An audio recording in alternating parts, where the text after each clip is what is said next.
Je dirais pas que j'habite à la campagne, mais j'habite quand même dans un petit bled. Genre avec les vaches et tout ce qui va avec, quoi. Petit voice révèle, by the way, c'est la première fois que je fais une vidéo comme ça. Bah, par exemple, il y a un seul bus dans tout le village, et il y a vraiment 6 passages par jour. Je vous laisse imaginer la vie sociale que les jeunes de ce village, ils ont. Et du coup, ça te dirait qu'on fasse un truc ce jour-là? Le bus passe pas chez moi avant ce jour-là. Alors le lendemain, vers Il 13h? passe pas entre 11h et 17h, donc non plus. Bah alors vers 11h et puis on finit vers 19h. Ok, mais je dors chez toi parce qu'après 19h, il y a plus de passage. Ok, bon, tu sais quoi, laisse tomber. Genre les mecs se sont dit... Je vais réduire la vie sociale de ces gosses à néant. Wesh. Dites-vous que je suis vraiment stupide parfois. J'avais prévu d'aller dans la ville d'à côté avec des potes. J'avais bien noté tous les arrêts, quelle heure, quel endroit, etc. Bon, et là, je suis à l'arrêt de bus. Il passe pas. Alors j'attends. Et au bout d'un moment, je me dis, mais non. Et bah si. C'est dimanche. Plus gros boulet, tu meurs.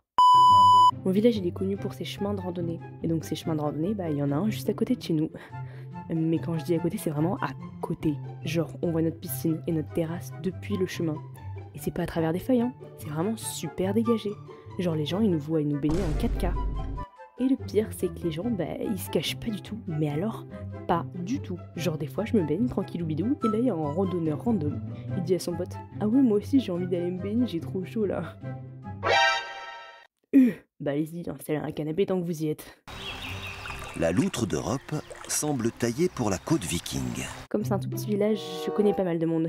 C'est pas comme une ville où on connaît personne, quoi. Si tu te balades, t'es obligé de croiser quelqu'un que tu connais, c'est sûr. Et ça, c'est super dangereux. Surtout quand t'es une cassos comme moi qui fait des photoshoots en costume de mariée avec ta pote pour un projet en art plastique. Dites-vous qu'on a fait ça pile le jour des élections présidentielles, donc en gros, il y avait genre toutes les voitures et les vélos, ils s'arrêtaient et nous regardaient en mode... Bombastic side-eye. Criminal offensive side-eye. Je vous jure, il y a même des cyclistes qui nous ont dit félicitations, genre. Et finalement, elle nous a donné un 20, la prof. Est-ce que j'ai vraiment échangé 20 contre mon amour-propre?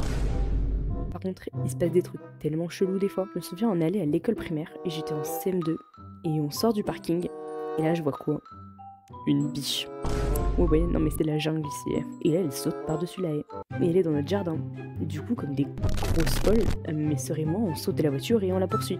Et je rappelle que j'avais 9 ans. Hein. Et bah la pauvre biche, elle était effrayée. Et en plus d'être coursée par 3 petits gnomes, elle savait pas du tout où elle était. Et au final, elle a sauté par une autre haie après avoir fait le tour du jardin et de la terrasse. Enfin bref, vous avez vu comment c'est la rue par chez moi?